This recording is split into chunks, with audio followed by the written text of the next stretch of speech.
भाभी को खाना बनाने के लिए तो सीढ़ियाँ चढ़नी पड़ेंगी।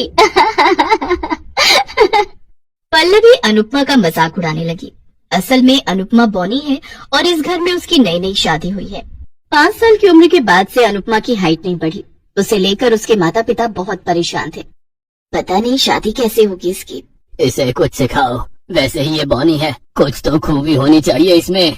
आदमियों के दिल का रास्ता पेट से होकर गुजरता है। अनु बेटी चला खाना बनाना सीख ले।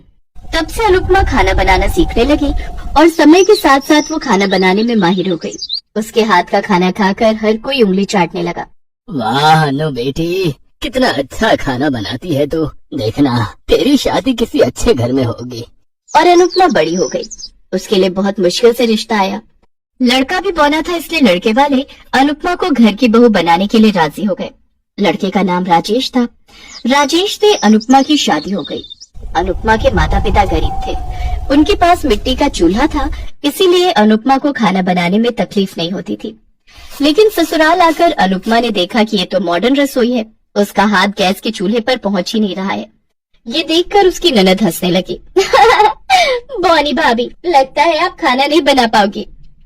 तभी उसकी सास जानकी आई और बोली, खाना नहीं बना पाएगी मतलब? खाना बनाने के लिए तो इसे लाई हूँ मैं। माँ जी मैं खाना बना लूंगी, लेकिन मेरे हाथ ऊपर तक नहीं पहुँच रहे हैं। ठीक है, मैं तुझे एक कुर्सी ला कर देती हूँ, उसके ऊपर उठकर खाना बना। जानकी ने एक कुर्सी ला कर दी। अनुपमा उस पर चढ़कर खाना बनाने लगी। पल्लवी ने हंसते हुए कहा, भाभी आपका नाम आपसे बड़ा है, अनुपमा। अनुपमा को ये सब सुनने की आदत है। उसने कुछ नहीं कहा। रात को वो अपने कमरे में गई। उसका बौना पति राजेश बिस्तर पर था। राजेश ने कहा, सुनो अनुपमा, मुझे पता है कि लोग तुम्हें लेकर मजाक उड़ाते हैं। मुझे लेकर भी ये लोग हमेशा से मजाक उड़ाते आए हैं। मुझे पता है जी, हम जैसे लोगों के साथ तो ऐसा ही होता है। राजेश ने अनुपमा को गले लगा लिया। इतने दिनों में एक दूसरे को प्यार करने वाला मिला।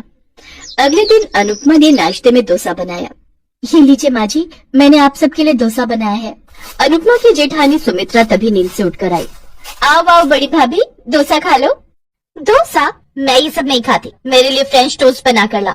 फ्रेंच टोस्ट वो क्या होता है? तभी अनुपमा की सास जानकी ने कहा, मायके से कुछ सीख कर नहीं आई है क्या? माँ जी मैं सीख लूंगी। फ्रेंच टोस्ट नहीं बनेगा तो मैं आज ब्रेकफास्ट नहीं करूंगी। हाँ। अनुपमा ब्रेड लेकर रसोई में चली गई। सुमित्रा अमीर घर की लड़की है और दिखने में भी बहुत सुंदर है, इसीलिए जानकी उसे बहुत पसंद करती है। उसका बड़ा बेटा रमेश भी अच्छी सरकारी नौकरी करता है और उसका बौना बेटा राजेश, उसे तो कुछ काम मिलता ही नहीं है। पता नहीं मैंने कौन सा पाप किया था कि मुझे ऐसा बौना बेटा मिला और उसकी वजह से मुझे घर में बौनी बहू लानी पड़ी। ये बोलकर जानकी डोसा खाने लगी और पहला निवाला लेकर उसके होश उड़ गए। अरे वाह, ये तो बहुत टेस्टी है। बहू एक बार खाकर तो देख। हाँ भाभी, बहुत टेस्टी है, खाकर देखिए। सुमित्रा ने भी निवाला लिया और उसे बहुत अच्छा लगा। अरे हाँ, ये तो बहुत स्वादिष्ट है। अनुपमा, फ्रेंच टोस्ट रहने दे, मैं यही खाऊंगी।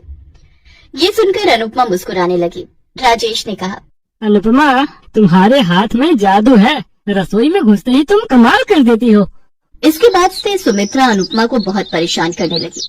वो पूरा दिन आराम करने लगी और अनुपमा अकेली सब काम करती रही, लेकिन उसने किसी से कुछ नहीं कहा।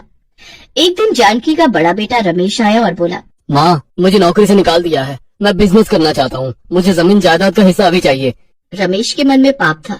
वो ऑफिस से सामान चुराता था, इसीलिए उसे बाहर निकाल दिया गया और अब वो जमीन जायदाद में हिस्सा मांगने लगा और सब कुछ अपने नाम कर लिया।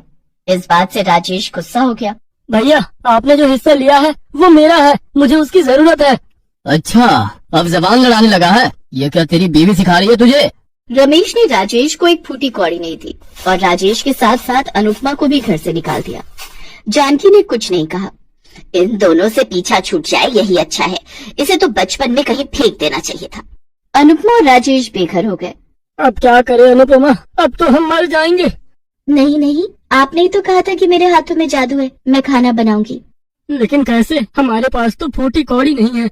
चिंता मत कीजिए, मेरे पिताजी ने शादी के वक्त मुझे एक सोने का हार दिया था। मैंने ये बात किसी को नहीं बताई, नहीं तो जेठानी मुझसे ये भी ले लेती।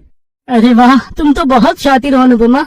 अनुपमा ने उस हार को बेच दिया और उन पैसों से एक ठेला खरीदा और दोनों मिलकर उस ठेले पर फास्ट फूड बेचने लगे। उन्होंने ठेले को नाम दिया बौनी बहू की रसोई। अनुपमा खाना बनाने लगी और राजेश उसकी मदद करने लगा।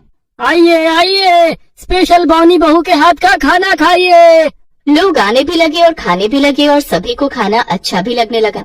अरे वाह, इतना स्वादिष्ट खाना। क्या तुम हर रोज मेरे ऑफिस में दोपहर का खाना डिलीवर कर दोगे? हाँ हाँ, क्यों नहीं। देखते ही देखते बॉनी बहू की रसोई बहुत फेमस हो गई। जगह जगह से फूड ब्लॉगर खाना खाने आने लगे। तो आप देख सकते हैं दोस्तों, इस बॉनी बहू ने बनाया है कमाल का खाना, जिसे खा करके हम हो गए हैं दीवाना। अगर आप भी खाना चाहते हैं ऐसा खाना, तो आपको पड़ेगा यहाँ आना। ऐसे राजेश और अनुपमा बहुत अमीर हो गए। उन दोनों ने घर भी खरीद लिया। उधर रमेश बिजनेस से ज्यादा जुए पर ध्यान देने लगा, लेकिन जानकी ने अपने लाडले बेटे से कुछ नहीं कहा। और ऐसे ही एक दिन रमेश सारा पैसा जुए में हार गया और वो सभी रास्ते पर आ गए। राजेश को पुलिस ने गिरफ्तार कर लिया और जानकी, पल्लवी और सुमित्रा खाने के लिए रास्ते पर भटकने लगे। इतने में एक दिन वो बॉनी बहू की रसोई के सामने आए। मैंने जिस बेटे और बहू को नालायक समझा, उन दोनों ने अपने दम पर किस्मत बना ली और जिसे लायक समझती थी उसने मुझे रास्ते पर ला दिया।